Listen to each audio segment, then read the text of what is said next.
Good morning everyone, welcome to my mini blog. সকালবেলায় ঘুম থেকে উঠে থেকে জোরদার রান্না চলছে। ঠাম একদিকে করছে কুমড়ো ভাজা, মা করছে সোয়াবিন, আবার এদিকে বাবা মাছ নিয়ে এসছে। মা মাছটাকে নুন হলুদ ভালো করে মাখিয়ে রেখে দিল, দিয়ে কড়াইয়ে তেল দিয়ে ভাজা বসিয়ে দিল। আমাদের বাড়িতে মাছটাই বেশি হয়, কেননা ঠাম মা মাংস খায় না। মা মশলা টশলা কেটে নিয়েছে, দিয়ে আমাকে বললো যে একটু মিক্সারে পেস্ট করে দে। হালকা পাতলা মাছের ঝোল হবে বলে সেজন্য অল্প মশলা দিয়েছিল। তারপরে মা কড়াইয়ে আলু আর কাঁচকলা ভেজে নিচ্ছিল, যেহেতু আলু আর কাঁচকলা দিয়ে ঝোল হবে বলে।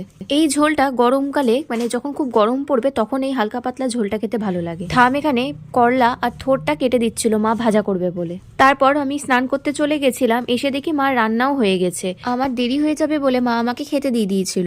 তো মোটামুটি হয়েই গেছিল, আর একটু হয়তো সেদ্ধ হতো। তো যাই হোক, হালকা পাতলা মাছের ঝোল খেতে যেরকমটা হয় সেরকমটা খেতে হয়েছিল। খুব যদি ভালো বলি তাহলে হয়তো একটু বাড়িয়েই বলা হবে। আমার এই ছোট্ট মিনি ব্লগটা ভালো লেগে থাকলে লাইক, কমেন্ট অ্যান্ড শেয়ার করো। দেখা হচ্ছে পরের ভিডিওতে।